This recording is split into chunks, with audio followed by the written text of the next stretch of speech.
अमर कथा सुना रहे हैं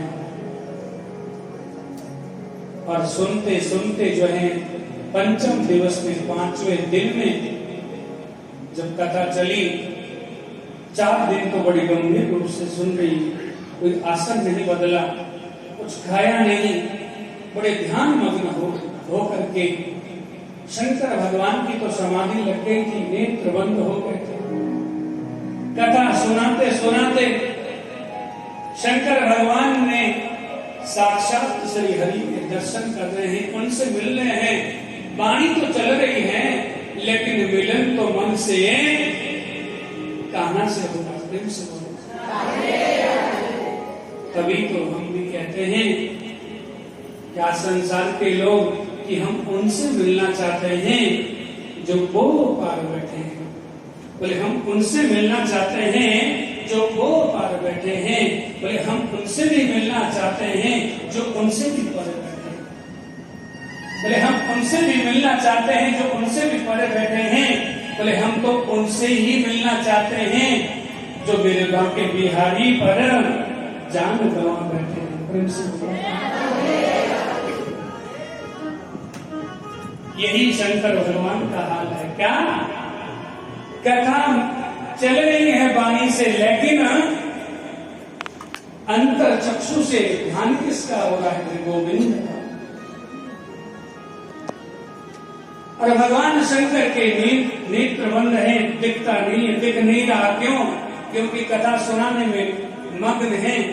माता पार्वती को पंचम दिवस की कथा जब प्रारंभ हुई और प्रारंभ होने के बाद कुछ समय के बाद जब उद्धव जी ने भगवान से कहा, प्रभु आप जब इस धरा धाम को छोड़ते हैं तो भक्तों को किसके हवाले छोड़ देते हैं?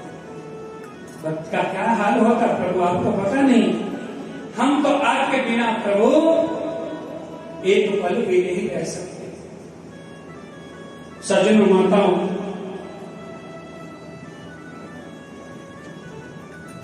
छठ पंचम दिवस की कथा भी निद्रा में जब सुन रही है, घोर निद्रा प्राप्त हो गई मैया को। जैसे डमरू बजाया और ओम का नाद भरा, उसी दिन जो ये फूटा हुआ अंडा था इसमें प्राण संचालित हो गए। और अब इस सुख ने माने तोते ने सोचा यदि कथा के समय मैया को नींद प्राप्त आ ही गई, लेकिन कथा में विघ्न ना हो, कथा रुक ना जावे, इसलिए व्यासपीठ से पीछे टहनी में बैठ करके, डाली पर बैठ करके गंभीर रूप से कथा का श्रवण किया। सप्तम दिवस जब कथा विश्राम हुई, शंकर भगवान ने जयकारा भरा, बोले बाल कृष्ण भगवान की। इतना जब जयकारा लगा, मैया की निद्रा टूट गई और मैया अब कहती हैं, प्रभु आपने कहा कि उद्धव जी ने कहा कि जब आप इस धराधाम को छोड़ करके जाते हैं तो अपने भक्तों को किसके हवाले करके छोड़ते हैं। इतना जब कहा तो प्रभु भोलेनाथ ने कहा, क्या देवी तुमने इससे आगे की कथा को नहीं सुना? बोले बिल्कुल नहीं सुना। बोले क्यों? क्योंकि मुझे गहरी नींद प्राप्त आ गई थी, हो गई थी, इसलिए मैंने आगे की कथा को श्रवण नहीं किया। आगे की कथा सुनाइए। ये सप्तम दिवस की कथा तो विराम हो चुकी है देवी, लेकिन कथा को सुना किसने? ओम ओम का नाद भरा किसने? भगवान का तीसरा नेत्र खुला और भगवान ने त्रिशूल उठाया और उसके भय से, भगवान के भय से कांप करके थरथराता हुआ तोता सीधा जो है कैलाश से नीचे की तरफ जा रहा है। आगे तोता उड़ता हुआ तोता और पीछा किसने किया? भोले बाबा ने। और कहाँ पहुंचे? बद्री विशाल धाम में। बद्री विशाल धाम में कौन रहते हैं? श्री वेदव्यास जी। कहाँ पर रहते हैं? सामने प्रास कुटिया में। ये कुटिया है कहाँ? सरस्वती जी के तट पर। किसी का बच्चा यदि पढ़ने लिखने में सक्षम ना हो, पढ़ नहीं रहा, लिख रही ना रहा, माँ बाप उसे उच्च विद्या प्राप्त करवाना चाहते हैं तो एक बार जरूर बद्री विशाल धाम में, जहाँ पर सरस्वती माँ का उद्गम स्थल है, वहाँ पर स्नान कराएं और वहाँ का जल जो है भर करके उस बालक को जरूर सुबह सुबह के सत्र में पिलाएं। कितना भी मंद बुद्धि बच्चा क्यों ना हो, 1 वर्ष के अंदर जो उसका रिजल्ट आएगा वो और वर्षों से अच्छा ही आएगा। प्रेम से बोलो। इसलिए बद्री विशाल धाम के दर्शन जीवन में कहां पर, जहां पर वेद व्यास जी ने भागवत जी को लिखा है और वहां पर भागवत अब भी विराजमान है। किसने दर्शन किए? जरा हाथ खड़ा कर, एक दो नहीं। जहां पर वेद व्यास जी ने इस भागवत जी को लिखा है वो अब भी विद्यमान है, वहां पर विद्यमान है। बड़ा पत्थर की शिला दिखती है ना हमको तो, क्योंकि संसार के लोग हम तो पापी है ना, लेकिन जिसके चक्षु भक्ति से ओतप्रोत हो, जिसके चक्षु प्रभु के झांकी का निरंतर दर्शन करते हैं, उसे तो वो भागवत ही नजर आएगी। और वहां पर वेद व्यास जी ने तपस्या भी की है और वेद व्यास जी की धर्म पत्नी का नाम है बिटिका मैया।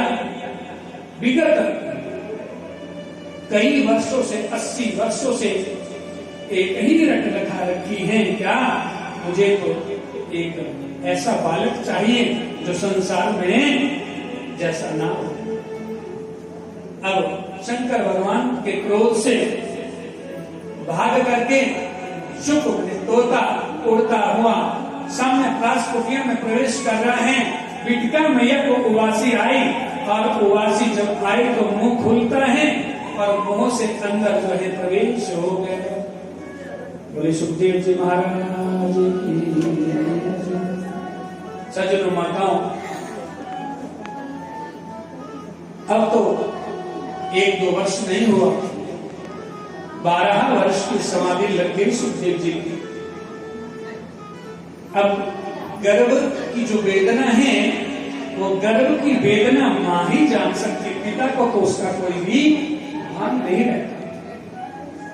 कितना दुख, कितना कष्ट, कितनी वेदना होती है ये तो मां ही महसूस कर सकती है।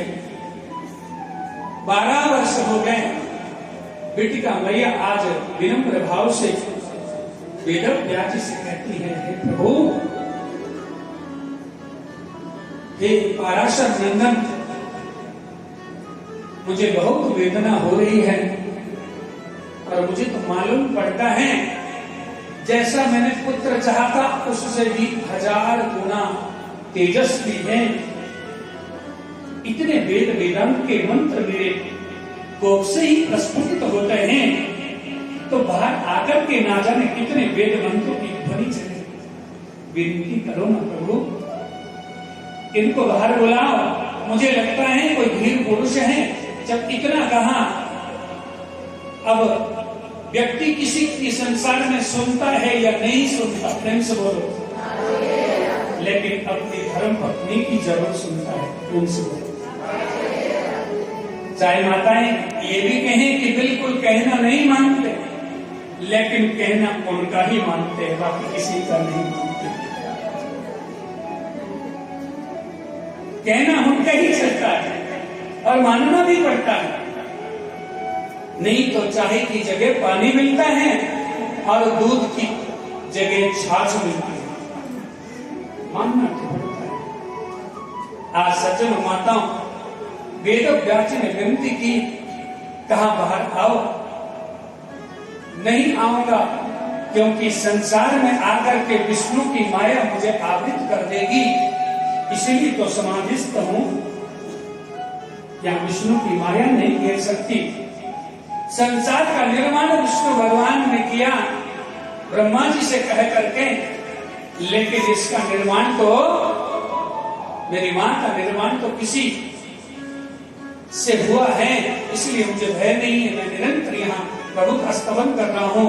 नहीं बेटा, तुम्हें बाहर आना पड़ेगा। संसार में जिस हेतु, जिस कारण, जिस विषय को लेकर के आए हो उसको पूर्ण कीजिए। और कहा तुमने विष्णु की माया के लिए, तो विष्णु की माया तुम पर किसी प्रकार का असर नहीं डाल सकती। सुखदेव जी ने बड़ा सुंदर जवाब दिया।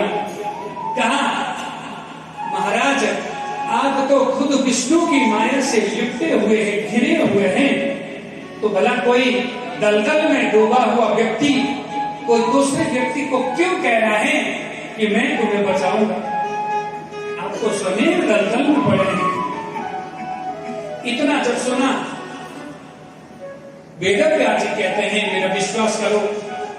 कोई आपका विश्वास नहीं हो सकता यदि नारायण का प्राकट्य हो जाए, विष्णु भगवान मेरे समक्ष आ जावे और कहें कि मेरी माया तुम पर किसी प्रकार का असर नहीं डालेगी, जरूर बाहर आऊंगा।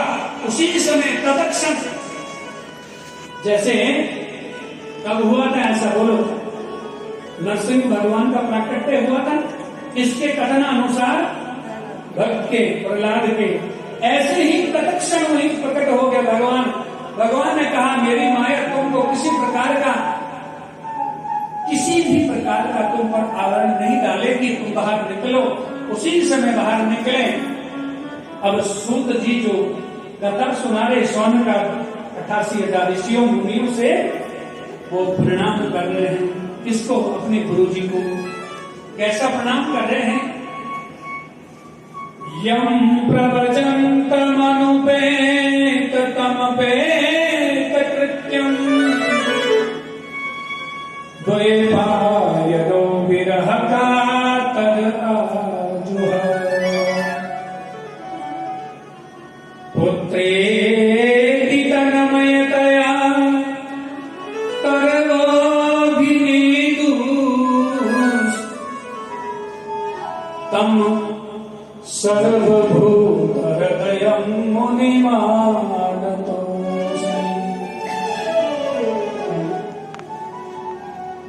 जो जन्म होते ही जिनका अभी जन्म संस्कार नहीं हुआ,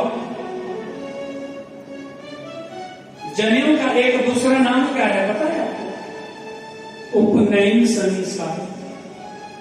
उपनयन का अर्थ क्या होता है? थर्ड आई, तीसरा नेत्र। तो जब तक जनेऊ संस्कार किसी का नहीं होता, वेद मंत्र पढ़ने का तथा किसी भी अनुष्ठान करने का, यहाँ तक तो हमारे पुराणों में, वेदों में, शास्त्रों में इतना भी अंकित है कि जिस व्यक्ति का यज्ञोपवीत संस्कार नहीं हुआ हो, वो दान भी नहीं कर सकता। प्रेम से बोलो। और सबसे बड़ा सृष्टि में दान किसका होता है पता है आपको? कि कन्यादानम महादानम सर्वदानेषु दुर्लभम। घोड़े का, हाथी का, गाय का, सोने का, चांदी का, धरती का, पृथ्वी का, महल अटारी का दान करने का कोई अभिप्राय नहीं। जितना बड़ा दान करना, दान का महत्व है, लेकिन होगा कब? जब जनेऊ हो। उपनयन संस्कार बहुत बड़ी बात है, हिंदू धर्म में सभी को करवाना चाहिए। दुख भी केवल किसको? अपने पिता श्री कौन? वेदव्यास जी को दुख भी एक ही है कि प्रव्रजन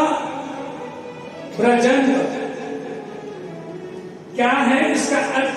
जो कभी वापस नहीं आएगा, जो वापस नहीं आएगा, ऐसा मेरा पुत्र जो है वो जा रहा है। लेकिन दुख तो एक बात का है कि अभी तक उपनयन संस्कार भी तो ग्रहण नहीं किया। और विरह से कातर हो करके कह रहे हैं क्या? बेटा बेटा बेटा बेटा। अब आप इस हॉल में कहो बेटा बेटा जोर से, तो ध्वनि वापस आती कि नहीं?